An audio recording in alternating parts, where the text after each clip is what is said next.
It had been quite a night, so I got to the office a few hours late.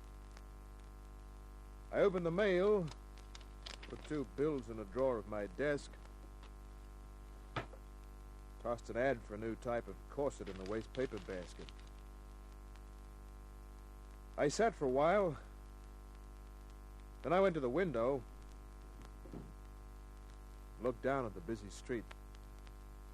I saw a car pull up at the curb, a prowl car. A mob of cops get out. A few seconds later, another prowl car pulled up further down the street, and another group of the boys in blue emptied onto the sidewalk. About 5 minutes passed, and then... Hi, Kent. Hello, Sarge. My visitor was Detective Sergeant Paul Conway, CIB. He looked around the office as he walked to my desk. How long have you been in here, Kent? Oh, a while. How long? About, quarter of an hour. Anybody come in? No. Fellow with a bullet in him? Bullet, huh? Yeah. Well, that's interesting, but the answer is still no. We chased him through the streets. We think he may have entered this building. Well, he's not here, Sergeant. I'll open the desk drawers if you like. I didn't ask for any cracks. Well, I'm just trying to help, Sarge. How about the broom closet or the safe? What do you want him for? Murder. Did you guys put the bullet in him? No. Fellow, he killed him. Well, how many wasting my time here? Yeah. Oh, what's the guy's name? In case I see him. We don't know. Keep your door locked. Giving the same instruction to everybody in the building. Right, Sarge. I locked the door. Sat behind my desk again. Half an hour passed. I went to the window. The prowl cars were gone. I lit a cigarette.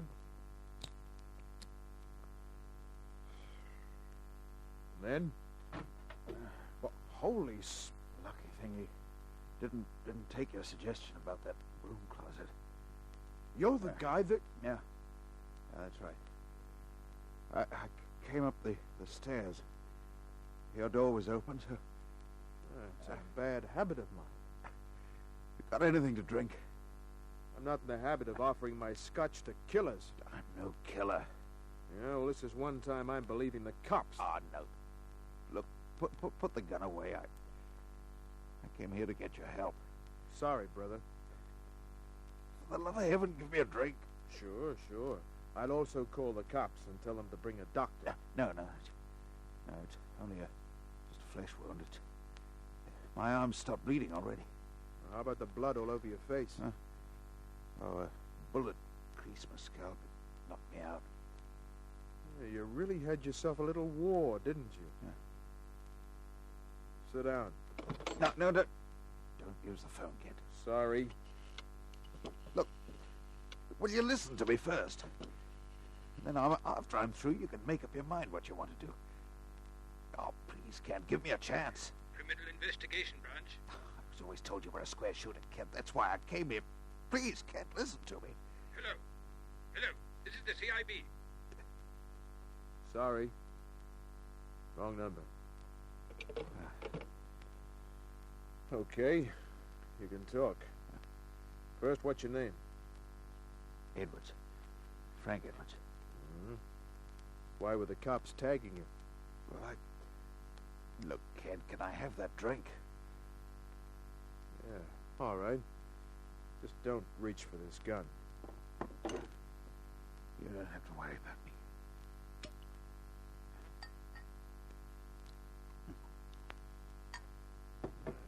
Here. Thanks.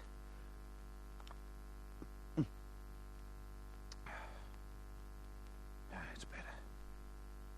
You said you wanted to talk. Yeah. Yes, I'll try to give you all the facts. Try and give them to you before I pass out. Go on. Well, I got a telephone call about an hour and a half ago. Yeah? It was from my partner, Sam Kennedy. We run an import business together. Uh-huh. Yeah, well, it was a funny sort of call. I just reached the office. Sam said he wanted to see me at his place. He has a flat over at Marshall Towers there, only a few streets from here. Yeah? Well, I was just about to press his door buzzer. I heard a shot. The walls are pretty thick, but... Well, the sound wasn't loud, but I knew it was a shot. Yeah. Well, I pushed open the door and went in. I saw Sam on the living room floor. There was a fella there, kneeling beside him. There was a gun on the floor. Well, I started for this fellow kneeling there. And the next thing I knew, there was an explosion in my head. Blackness. Guess I must have went out to it. Yeah, give me your glass. Just a minute.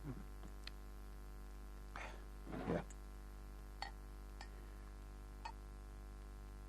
There you are. Thanks.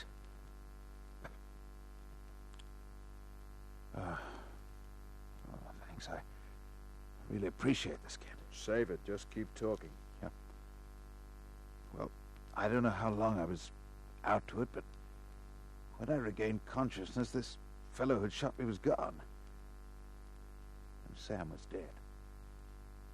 The automatic was still near his hand, but now there was another gun on the floor. I didn't touch anything. I just went down the stairs. Well, I didn't realize how bad I looked. This blood and everything. Well, then I think somebody shouted. I started running. I came into this building. I saw your sign on the door. And, well, you know the rest. That's a good story. Kent, it's not a story. The cops will see it this way. You went to kill your partner and you had a little shooting match. But it was made to look that way. Then why did you run? I don't know. I just ran. I had to do. Well, you've had your say. Kent. Just sit there. I shoot. What? Put down that phone. Put it down. You hear? I'll shoot. Sure. That's right. Well, what next? Kent, all I want to do is convince you that I'm innocent. Holding my own gun on me isn't the way to do that, Edwards. I'm not going to let the police get me. They will, sooner or later. Listen, Kent, I can pay you. For what? Prove I'm innocent. You know, you say the darndest things. It's true. Yeah, you're out on your feet from loss of blood. Why don't you give up? I'm innocent. Please, Kent, believe me. Well, why are you holding my gun on me? Oh, listen, Kent, listen. My partner, Sam Kennedy, he'd been taking money out of the business. He admitted that over the phone this morning. But he said he had the money to make up for it. He had it in cash. So? So he was killed for the money. Can't you see that? Then, when I showed up... The killer took advantage of it? Yes. Yeah, that's pretty hard to swallow. Oh, listen, Kent, listen. I know Sam did a lot of gambling at Jim Carney's place. You've heard of Carney. I know him. Yeah, then you know what kind of a man he is. Yeah. Yeah. A rat. That's right. But that doesn't mean... Look, take that case for me, Kent. I've got the money. That won't make me take the case, Edwards. It's got to be done my way. Then, you mean you will? If you hand the gun over... No.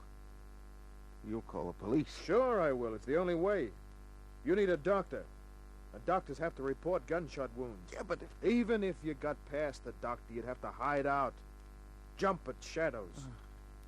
Chances are when the cops did find you, you'd try to fight it out, and that'd be that. But the way it looks, I won't have a chance. You'll have me working for you if you hand over the gun. If you don't, I'll know that what you've been telling me is a great big story. But it isn't. The gun, Edwards, and I'll work for you. Well, what'll it be? I don't know. I suppose you're right. Yeah. Thanks. It wouldn't have done you any good anyhow. There are no bullets in the first 2 chambers. Huh? By the time you pressed the trigger for the third, I'd have been all over you. Look, Kent, I've got money. I'll give We'll you... worry about that later. The guy in the apartment, what'd he look like? Huh? He was very big. Yeah. Well over 6 feet. His nose was so flat. Mm-hmm. Big jaw. He wore a brown suit. I phoned the CIB. Sergeant Paul Conway had just got in. I told him to bring a doctor and come straight to my office, that I was holding his man for him. He arrived with a police doctor and 3 friends. The doctor did what he could for Frank Edwards, and the cops took him away. Paul stayed with me for a while. So, you had him all the time. Yeah, but I knew nothing about it. He was in the broom closet. Am I expected to believe that? No, but it's the truth. That's a laugh. If you think so, this'll make you hysterical. I figure he's innocent. Too bad I'm not the laughing type. Yeah, if you were, here's something that'd make you roll on the floor. I'm going to prove he's innocent.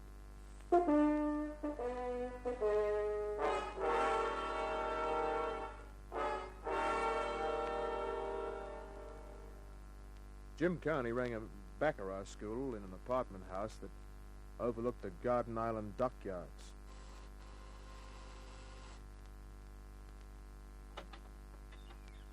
Well, you never know who's going to be at the door these days.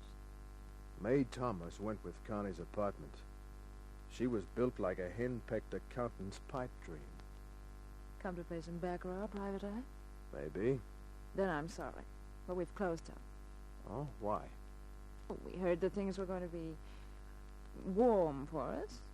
So, Jim's looking around for new surroundings. Jim in? Nope.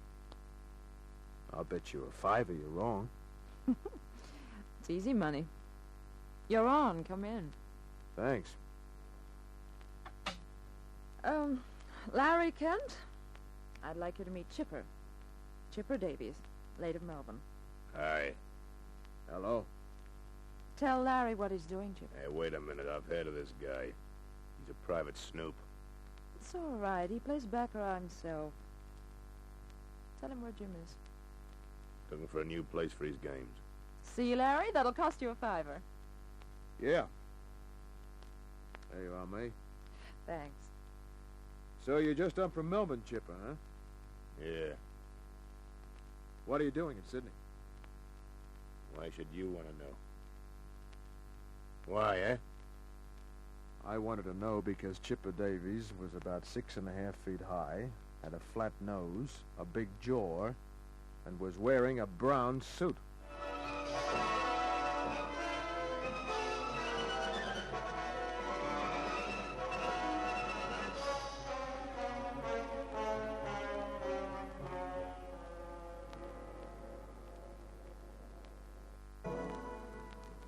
I don't like blokes staring at me, Private Eye. You should be used to it by now. What do you mean by that? Well, you make an imposing figure. Sort of fellow another guy remembers and can give you a good description of. What is this, Larry? I'm passing the guy a compliment. I don't like the way you said it. Matter of fact, I don't like a lot of things about you. Easy, Chipper. Let him go. The big ones make such a nice noise when they go down. Why, you little... No, Chipper. You heard what he said? Jim doesn't like it if you lose your head. Yeah. All right, Mae. You know, it's funny. Better take it quietly, Larry. Sure, yeah. I was only going to say that I can't see the strings. Strings? Yeah, the strings that Jim Connie pulls to make you move. You know something? I'm gonna like meeting you in a dark alley one of these days, Private Eye. Just name the alley. You're not using your head, Larry. Chipper didn't use his a few hours ago, either. I don't get you, Kent. Don't you? Maybe you'd better explain, huh? I'll get closer to you because you're not talking loud enough. Chipper. Jim.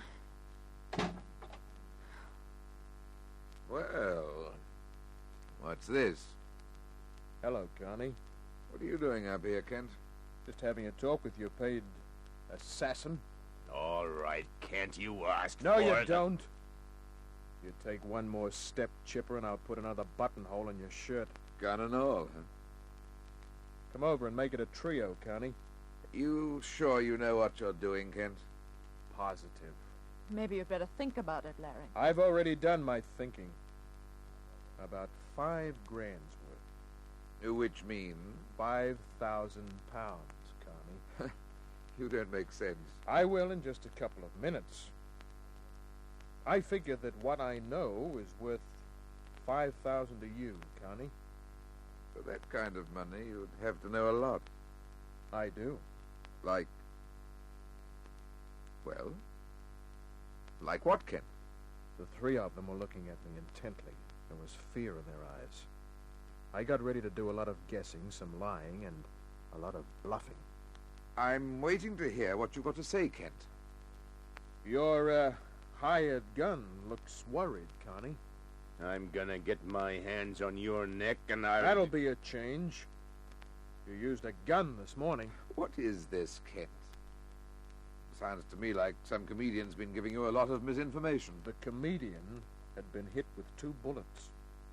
What's this crumb talking about? The guy's name is Frank Edwards. He had a partner named Sam Kennedy. I said had because Kennedy is dead. Sam Kennedy? Dead? Yeah. It's the first I've heard of it. Why, Sam's one of our clients. Yeah. He was only here the other night. Which is why Chipper's here now. Which is why Sam Kennedy is dead. You're still not making any sense, Kent. Look, Connie, let's put our cards on the table. Here's what I know. First, Sam Kennedy was losing a lot of dough playing baccarat till the other night when he made a killing. He won a little. He won a lot. That's why you've closed the games. You don't want the police asking your other clients a lot of embarrassing questions about exactly how much he did win. It was a few hundred. It was enough so that Connie and you wanted your hands on him. It was enough so that you could afford to import our friend Chipper here from Melbourne. I like this crumb less and less. You keep your distance, sonny boy. Kent, this is all very interesting. Oh, I'm only starting. Let him keep talking. He's got such a wild imagination. No, honey. No, not imagination. These are facts. When Chipper arrived from Melbourne, you put the finger on Sam Kennedy. So this morning, Chipper went to Kennedy's apartment. He did what he had to do, then he impressed Kennedy's prints on the murder gun and laid the gun near the body. He was ready to hit the road when Frank Edwards busted in. I said keep your distance, Chipper. Go on, Kent. You got me in suspense. Well, a while before that, Frank Edwards received a phone call from Kennedy, who told him he'd made a killing here at Baccarat. Kennedy told him because he'd been milking money from the till, wanted to set things straight. And?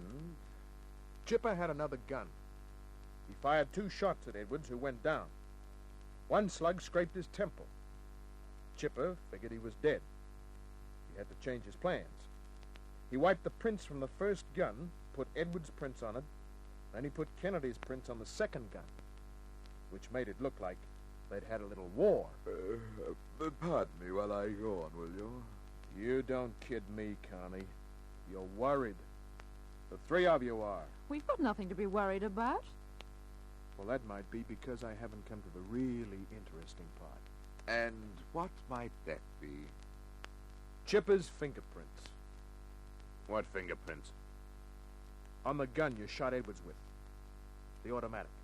This guy's crazy. You were careful to wipe your prints from the outside of the gun, Chipper, but you forgot one thing. The clip. There were 2 very clear prints on the cartridge clips. Clip? Yeah. I figure that's worth $5 grand, don't you, Connie? This Edwards fellow. I've got him on ice at the CIB. He doesn't know about the prints on the clip. Maybe I won't tell him. If I get $5 grand. Look, I wiped the clip, Connie. I'm sure I You're wiped a it. fool, Chipper. Ah, who's not worried now? Well, you keep up the masquerade, Connie? If you do, I hand that clip to the cops. Where do you have it? Yeah, that's better. I said, where do you have it? In a place you'll never find it. But it's yours for $5 grand. I can't get that kind of money without going to the bank. I'll give you 8 hours to rake it up. But I... 8 hours. I'll be waiting in my apartment. It's 5 o'clock. You've got till 1 in the morning. So long.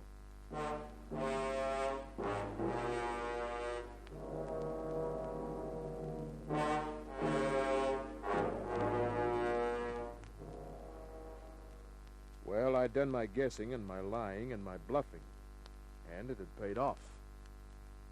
I didn't go straight home. I arrived at the apartment at about 8. And then I waited. 9 o'clock. 10. Half past. I took out my .38, went to the door, moved fast. Hello. Hi. As you can see, I'm alone. Is that a gun you're holding behind the door? You're going to shoot me, are you, Larry? Come on in. Thank you. That's a nice gun. Glad you like it. What there is of it. Well? Jim sent me. And? You win. 5,000? Mm-hmm. Here it is in my purse. 10 pound... What? Don't try anything, Larry. It's only a .22 Smith & Wesson, but it'll do the job. I should have had my eyes open. So now Connie is using a dame to do his dirty work. Not exactly. All right, Jim. Nice work, May. Where's Chipper? Where you'll be very soon, Kent. Taking a guess, I'd say you meant the bottom of the harbor. That's an idea. But Chipper's in French's Forest. Soon there'll be bush flowers growing all over his head. It was too, dangerous having a dope like that around, huh? Exactly. I want the clip, Kent. But you don't need it with Chipper dead. I like everything tied up neatly. Suppose I don't give it to you. Then you die harder. Maybe I left a letter where a lawyer could get his hands on it. I'll take that chance. There's still Frank Edwards and his story. He'll tell the cops about seeing Chipper there over Kennedy's body. But Edwards couldn't possibly know about Chipper. He's worried, Jim. I was looking forward to this. How does it feel to be worried, Larry? Not so good. But you two aren't out of it yet. There's the phone call Edwards got from Kennedy telling him about the big win he had at your place. No one else knows about that call, Kent. The gentlemen of the CIB will say it's a very nice story.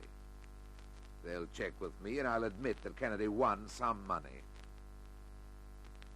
I have an alibi for the time of the shooting. So does May. You're the only link in the chain that can bring the police to us, Larry. Without you, there's nothing. Going to let me have the clip? If it means you don't shoot me. No. He must have it here, Jim. You'll never find it. I don't think we'll even bother looking for it. Let the police find it later. They'll probably think it's one you left laying about. But they know the clip is missing from the automatic that was on the floor. He's right, Jim. Hold the gun on him. I'll search this room first. Mm-hmm. He started searching. His back was to me. May's back was to the bedroom door. It opened quietly. Then... All right, freeze. What? Did you hear enough, Sarge? Plenty. Drop the gun, lady. Better do as he says, May. No, May. Get Kent. But she didn't because I grabbed her wrist and twisted... A lot of things happen in less than a second. May let go of the little gun. On the other side of the room, Connie clawed at his pocket for the gun that bulged there. It was a fool move. Sergeant Paul Conway was a dead shot.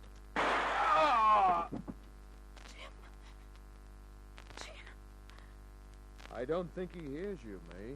But we're going to hear you, aren't we, lady? Down at headquarters, if you're smart, you're going to tell us a lot. And she did. The body of Chipper Davis was recovered. I got a check from Frank Edwards. Believe it or not, some kind words from the boys in blue. top of that, Frank Edwards had a sister. She appreciated all I did for her brother. She was a redhead with green eyes and a wonderful nature. She had a nice apartment all by herself over at... No, that's one thing I'm not going to broadcast. Good night.